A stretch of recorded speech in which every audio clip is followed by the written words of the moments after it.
Voilà.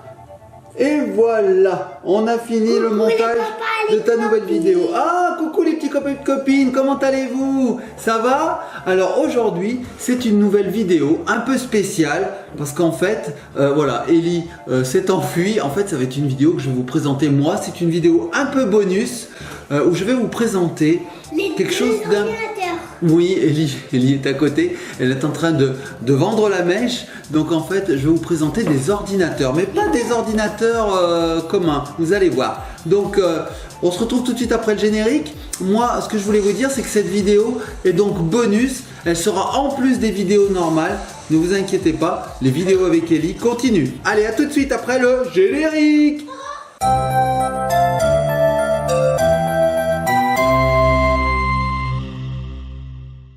Et nous revoici les petits copains et les petites copines. Donc comme je vous disais, il s'agit d'une vidéo bonus dans laquelle je vais vous montrer des machines un peu spéciales, de vieilles machines, les ancêtres des ordinateurs. Donc ne vous inquiétez pas, il n'y aura pas de termes compliqués, techniques, non, rien de tout ça. Je vais juste vous montrer les ordinateurs et les jeux qu'il y avait dessus. Parce que moi, quand j'étais petit, je jouais à des ordinateurs. Donc ils n'ont rien à voir avec ceux-là, là, qui sont tout récents.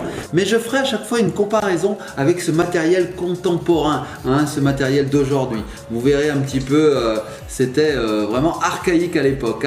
Donc Ellie est à côté de moi, elle, ça l'intéresse pas trop, donc elle joue sur sa tablette. Donc si vous entendez des sons parfois, c'est son jeu qui est en train d'émettre des sons.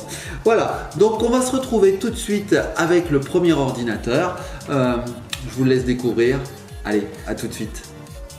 Et voilà les petits copains et copines, je suis allé chercher mon premier ordinateur. Donc c'est un ordinateur que j'ai eu quand j'avais 11 ans seulement. Donc j'étais tout petit, c'était en 1985, ça faisait un an qu'il était sorti. Il s'appelle le VG5000. Alors je l'ai à côté de moi, je l'attrape, attention, j'ai la boîte, tadam, le voici. Alors je vais vous montrer à quoi il ressemblait. Alors, il y a tout dedans, il y a des cassettes de jeux, il y a plein de choses, attention, le voici. Tadam. Donc je vais vous sortir l'ordinateur. Alors attention, c'est un petit peu encombrant. Donc on a des choses comme ceci, des choses comme ceci. Nous, ce qui nous intéresse en fait, c'est la tronche de l'ordinateur. Donc voilà à quoi il ressemblait. Regardez ce petit ordinateur, les petits copains et copines. Donc là, vous aviez le clavier, qui est très simple, on dirait un peu un Minitel. Et là, vous aviez l'ordinateur. Donc vous allez me dire, mais où est le lecteur de CD, où est le lecteur de SD card? En fait, il n'y avait rien de tout ça, les petits copains et copines. À l'époque, on utilisait des cassettes. Oui, vous avez bien entendu, on enregistrait nos jeux sur des cassettes. Alors je vais vous en montrer quelques-unes, parce que j'en ai quelques-unes. En voilà une par exemple. Donc le jeu était stocké sur une cassette audio. Incroyable. Donc en fait, cette cassette audio, on la mettait dans un magnétophone qui se trouve ici. Donc un magnétophone tout simple, on mettait la cassette dedans avec une commande basique, donc c'est une petite commande qu'on tapait sur le clavier. En fait, on chargeait le jeu et il mettait un quart d'heure, voire 20 minutes à se charger. Rien à voir avec vos tablettes maintenant où vous appuyez et vous avez le jeu, le Play Store, tout ça. Non, il fallait très longtemps pour charger le jeu et parfois même à la fin ça plantait. Mais ça ne marchait pas. Bref, c'était les tout débuts de l'informatique. Donc pour vous donner une petite idée de la différence de puissance entre ce vieil ordinateur qui date de 1984, ouh là là, et l'ordinateur que je vous ai montré tout à l'heure, l'ordinateur portable d'aujourd'hui, je peux vous dire que cette machine était 1000 fois moins rapide que les ordinateurs de maintenant. Il avait 300 000 fois moins de mémoire. C'est énorme. Bon, il n'y avait que 8 couleurs. 8. Maintenant, on en a des millions. Il n'y en a que 8. Et enfin, il n'avait qu'une voix, qu'un seul instrument. Donc, quand on voulait jouer de la musique dessus, on jouait d'un seul instrument. Les musiques n'avaient qu'un son. Pas de batterie. On choisissait en fait. C'est soit la batterie, soit la guitare, soit le violon, mais pas tout à la fois. Voilà. Et en plus, les sons étaient... moyen, puisque tout était synthétisé. Bref, donc voilà, je vous montre vite fait l'ordinateur à quoi il ressemble. Les cassettes de jeu, elles étaient énormes, regardez, voilà. Et dedans se trouvait, si j'arrive à l'ouvrir, parce qu'il ne faut pas oublier que ça a presque 40 ans, hop, voilà, dedans se trouvaient les cassettes comme ceci. Alors les cassettes, voilà à quoi ça ressemblait. Je pense que vous en avez peut-être déjà vu, Donc ça, rien à voir avec les SD cards actuels, Je vous montre une SD card actuelle, voilà. Donc regardez un petit peu la différence de taille. ok, rien à voir. Bon, on peut même dire que c'est encore plus gros parce que regardez, si j'enlève, j'ai même une micro SD card. Là, quand on regarde la taille, ok, rien à voir. Donc voilà, ça c'était pour la petite présentation du VG5000 Philips. Donc il faut savoir qu'il y avait aussi des manettes. J'ai oublié les manettes. Alors, vous connaissez certainement les manettes actuelles qui ressemblent à ça. Hein. Ça ressemble un petit peu à des manettes PlayStation avec un câble USB au bout. Ben, regardez bien la manette que j'avais moi à l'époque. Voilà, il y avait un seul bouton et puis un manche. On appelait ça un manche à balai. Donc très différent de ça, n'est-ce pas? C'était tout carré. C'était quand même assez bien conçu puisque regardez, ça revenait, vous voyez. Mais c'était pas du tout analogique. Hein. C'était voilà, on allait haut, bas, gauche, droite, terminé et on tirait. Voilà. Donc c'était très très archaïque. Il existait plusieurs cassettes de jeux. Hein. Là j'ai le monstre, le glouton. Donc ça c'est un genre de Pac-Man. Qu'est-ce que j'ai? J'ai Mission Omega. C'était un jeu de tir à la Star Wars. Qu'est-ce que j'ai d'autre? Alors après j'avais des utilitaires pas très sympas. Hein. Comment gérer son budget? Ouais. La clé des champs c'était pour apprendre la musique. Oh là là, découverte du basique c'était pour programmer. Qu'est-ce que j'ai? Les mots croisés. Enfin bref. Donc il y avait tout un tas de jeux. Ce que je vous propose maintenant, c'est de regarder 4 petits jeux auxquels je jouais beaucoup sur cette machine. Allez, je vous les envoie tout de suite, vous allez voir, c'était archaïque. Mais bon, ça ne nous empêchait pas de nous amuser quand même. Vous allez voir, en 8 couleurs, on faisait quand même des choses assez rigolotes. Allez, c'est parti pour les 4 jeux.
Et nous revoici les petits copains et les petites copines. Donc vous avez vu, ces jeux étaient quand même assez primitifs. Il y avait des gros pixels, des gros carrés, mais bon, comme je vous disais, on s'amusait quand même. Faut pas oublier que c'était en 1985, ça date. Voilà. Donc suite à cet ordinateur, mais j'en ai eu un autre. Alors je l'ai eu aux environs de 1987-88. C'est un ordinateur qui est sorti un petit peu après celui que je vous ai montré avant. Je vous montre à quoi il ressemble. Allez, c'est parti. Voilà, attention, attention, voici la bête. Hop hop hop, donc là on n'a que le clavier parce que ce que j'ai oublié de vous dire c'est que en fait avant les ordinateurs ils n'avaient pas d'écran incorporé comme maintenant les tablettes où on met les doigts dessus ou les portables. Non, il fallait les brancher sur la télé ou sur un gros moniteur énorme, enfin bref. Donc on avait des câbles comme ça qui se branchaient un petit peu partout dans le salon. Donc je vais vous montrer un petit peu la bête. Donc là elle est recouverte d'une protection. Il s'agit de l'Amstrad CPC 6128 couleur. Et oui, donc voici le successeur de mon VG5000. Donc c'est un ordinateur que j'ai eu, comme je vous disais, quelques années plus tard. Donc c'est à peu près la même chose. Hein. Il y a un clavier, sauf que là, on n'a plus de lecteur de cassette, on a un lecteur de disquette. Wow, évolution. Alors qu'est-ce que c'est le lecteur de disquette? Et bien en fait, c'est l'équivalent de la SD card de tout à l'heure, mais en plus gros. Alors je vous rappelle que la SD card, elle est comme ça. Mais je vais vous montrer la disquette à quoi elle ressemblait. Padam! Voici une disquette d'Amstrad. Alors, je vous montre un petit peu la taille de plus près. Voilà, regardez. Donc voilà, c'était ce qu'on appelait une disquette 3 pouces. Donc ça s'insérait ici, comme ceci. Pouf! Voilà. On tapait là aussi une petite commande au clavier et hop, le jeu se chargeait. Donc c'était assez sympathique. Cet ordinateur, pour vous donner un ordre d'idée, il était 1000 fois moins rapide qu'un ordinateur actuel, comme le VG5000 qu'on a vu avant. Par contre, il avait plus de mémoire. Il avait 128K, 128 kilooctets, alors que l'ancien, il en avait que 24. Donc, il avait 60 000 quand même fois moins de mémoire qu'un ordinateur actuel. C'est beaucoup, 60 000. C'est énorme. En tout cas, lui, il était plus perfectionné que le précédent parce que lui, il avait 27 couleurs. Donc plus de 3 fois plus. Bon, c'est pas énorme hein, cette couleur, hein. Mais vous voyez, elles sont ici. Elles sont répertoriées là, on peut les voir. Regardez, elles sont écrites. Donc il y a magenta, noir, blanc, rouge, bleu. Bref, 27 couleurs. C'était déjà pas mal. Ça permettait de faire des jeux un peu plus colorés que ce que vous avez vu précédemment. Et lui, surtout, il avait 3 voix, c'est-à-dire 3 instruments simultanés qui pouvaient être joués dans les musiques. Donc voilà. Donc vous voyez, un clavier. Tout ce qu'il y a de plus bête. Il était un peu plus grand que le précédent parce qu'il incorporait son lecteur de disquette. Un petit peu plus lourd aussi, mais surtout beaucoup plus puissant. D'ailleurs, je vais vous mettre, comme pour l'ordinateur précédent, 4 petits jeux auxquels j'aimais bien jouer. Je vous les mets dans quelques secondes. Moi, ce que je veux vous montrer juste avant ça, c'est les pochettes des disquettes. J'adorais les pochettes de ces jeux en fait. Regardez les jeux Amstrad. Donc voilà, on en a quelques-uns ici. Vous voyez, vous avez même le prix là qui est même pas en euros, il est en francs pour vous dire comme c'est vieux. Les francs n'existent plus depuis longtemps. Mais regardez, 70 francs, ce qui fait à peu près 10 euros. Donc le jeu coûtait 10 euros à l'époque. Voilà, donc on est loin des 50-60 euros d'aujourd'hui sur PlayStation. Donc voilà, un autre petit jeu Amstrad. Donc la disquette se trouvait hop à l'intérieur. Voilà, c'était une cassette, mais là on mettait la disquette dedans. Voilà, on mettait la disquette là-dedans et on stockait tout ça. Allez, trêve de bavardage. Vous avez découvert cet ordinateur. Alors regardez derrière, il y a tout un tas de connectiques. Bref. Je vous laisse regarder les 4 petits jeux que j'ai sélectionnés pour vous et auxquels je jouais beaucoup. Vous allez voir, c'était rigolo, c'était mignon. En tout cas, c'est une grande partie de mon enfance que je vous dévoile aujourd'hui. Allez, les 4 jeux, c'est parti.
Et nous revoici les petits copains et petites copines. Donc comme vous avez pu le voir, les jeux sur Amstrad CPC étaient très criards, ils avaient des couleurs vives. Normal, on avait 3 fois plus de couleurs quand même. Donc maintenant je vais vous présenter la dernière machine que j'ai connue avant de passer sur le PC. Donc c'est une machine que j'adore. En fait, nous passons une nouvelle génération de machines. Il faut savoir que les 2 ordinateurs que je vous ai présentés précédemment, c'est ce qu'on appelle des 8 bits. Là, nous passons aux 16 bits. Donc nous passons une génération au-dessus. C'est un ordinateur qui est sorti un tout petit peu plus tard que les précédents. Moi, je l'ai eu aux alentours des années 89 à peu près. Je vous le montre tout de suite. C'est l'Amiga 500. Donc l'Amiga 500 de chez Commodore. J'adore cette machine. C'est avec elle que j'ai passé les meilleurs moments. Alors je vous montre à quoi elle ressemble. Vous allez voir, elle est encore plus grosse que les autres d'avant. Vous avez vu, le VG5000 était tout petit, l'Amstrad était très long et celui-ci, l'Amiga 500, donc, est encore plus gros. Je vous montre à quoi il ressemble. Allez, c'est parti, on ouvre la boîte. Hop là. Alors lui, il est tout blanc. Vous avez vu, le VG5000 était noir, l'Amstrad CPC était gris, et ben celui-là il est blanc. Alors il a un peu jauni avec le temps parce que le blanc, ce qu'il faut savoir, c'est que ça jaunit avec le temps. Le plastique, il résiste pas trop. C'est un ordinateur quand même qui a une trentaine d'années. Donc je vais vous le sortir, vous allez voir à quoi il ressemble. C'est parti, je le sors de sa coque de protection. Hop, parce que papa il garde tout, hein. Vous avez pu le constater. Et voici l'Amiga 500. Hop. Alors ça, c'est un Amiga 500 Plus. La différence avec l'Amiga 500, c'est qu'il a un petit peu plus de mémoire. Voilà. Donc voilà à quoi il ressemblait. Donc là, on a toujours le clavier. Ici, on a toujours un lecteur de disquettes. Alors, les disquettes ne sont plus les mêmes que sur l'Amstrad CPC. Vous allez voir, elles sont plus carrées. Donc voilà. Donc lui, il est hyper lourd. On pouvait y mettre tout un tas de connectiques à l'arrière, vous voyez, même dessous. Voilà, je crois même qu'il y a une carte d'extension là-dessous. Bref, voilà l'Amiga 500. Je vous le montre d'un peu plus près. Hop, le clavier, il est tout carré, il est très lourd. Donc qu'est-ce qu'on pouvait faire avec cet ordinateur? Eh bien c'est simple. Avec cet ordinateur, on pouvait tout faire. Alors forcément, on ne pouvait pas faire des vidéos YouTube comme maintenant. Quoique, enfin de toute façon, YouTube n'existait pas à l'époque. Donc, mais avec, on pouvait faire de la musique. On pouvait faire un petit peu de graphisme, beaucoup de graphisme même, un petit peu de vidéo, on pouvait jouer, on pouvait faire tout un tas de choses vraiment. C'est à partir de l'Amiga 500 qu'on a commencé à avoir de vrais ordinateurs. Des ordinateurs où on pouvait créer, imaginer, jouer, faire tout ce qu'on veut. Et cet ordinateur, les petits copains et petites copines, c'est vraiment un ordinateur phare des années 80-90. Alors ce qu'on peut dire de cet ordinateur par rapport au VG5000 et à l'Amstrad CPC, c'est qu'il était beaucoup plus puissant quand même. Donc je vais vous expliquer. Il était 600 fois moins rapide qu'un ordinateur actuel, mais quand même beaucoup plus rapide que les deux précédents. Il avait 8000 fois moins, oui, 8000 fois moins d'espace mémoire. Bon, c'est beaucoup, mais bien moins que le VG5000 qui, si vous vous souvenez, en avait 300 fois 1000. 8000, 300 fois 1000. Voilà, on en est bien loin. Il avait aussi beaucoup plus de couleurs. Vous vous rappelez, le VG5000, 8 couleurs, l'Amstrad 27, celui-ci 4096. Incroyable. Et certaines versions en proposaient même 16 millions. 16 millions de couleurs. On était proche de ce qu'on fait aujourd'hui. On n'est vraiment pas loin du tout. Donc voilà, il était très puissant et surtout, au niveau musique, il avait 4 voix. Vous vous souvenez? Le VG5000 en avait une, l'Amstrad en avait 3, lui il en avait 4. Et surtout, c'était de vrais sons. On pouvait mettre un vrai son de guitare, un vrai son de batterie. C'était des sons qui étaient presque de qualité CD audio. Bref, on pouvait vraiment composer de la musique avec, c'était top.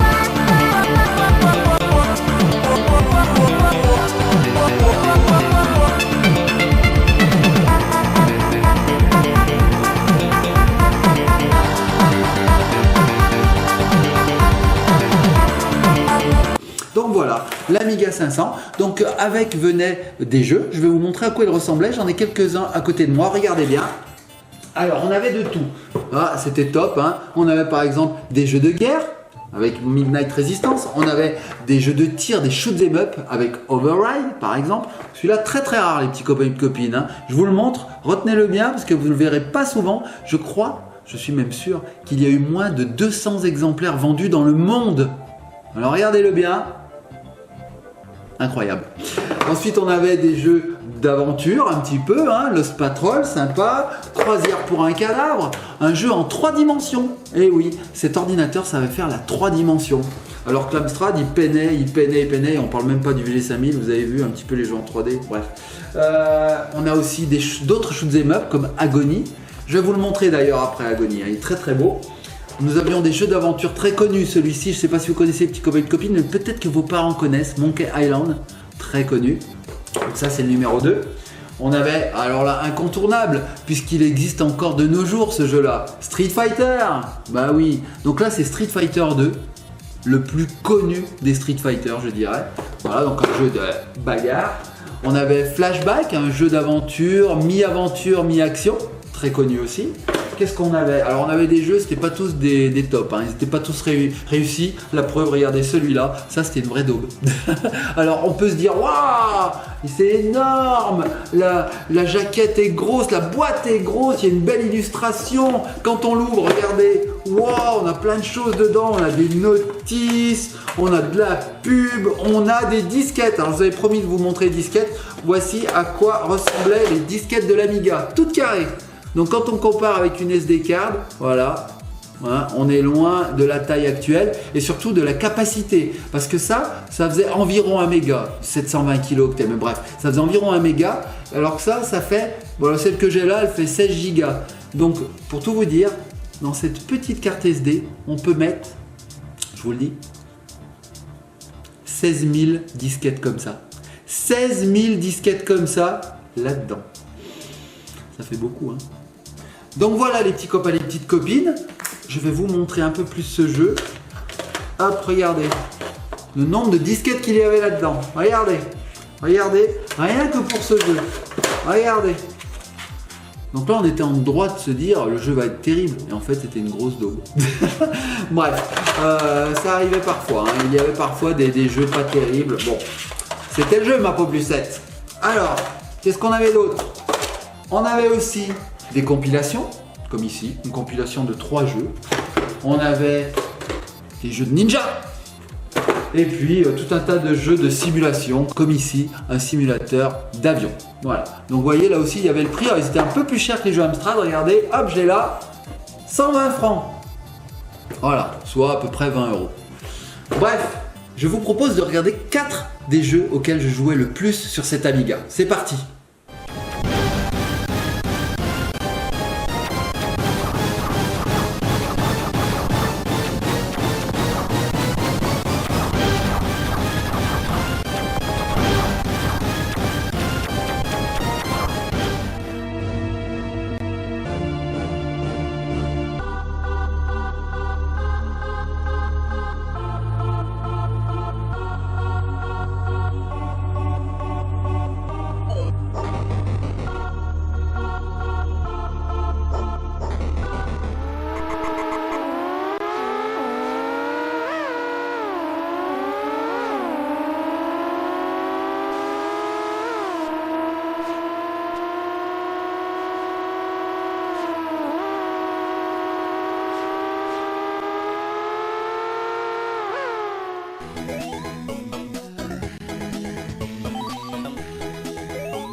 Voilà, vous avez vu, c'était quand même autre chose, hein. Graphiquement, même au niveau sonore, c'était quand même autre chose, hein. On avait passé un niveau. Voilà, vous avez vu les 3 ordinateurs que j'ai connus avant de passer sur PC, ce que tout le monde a aujourd'hui, ou Macintosh, peu importe.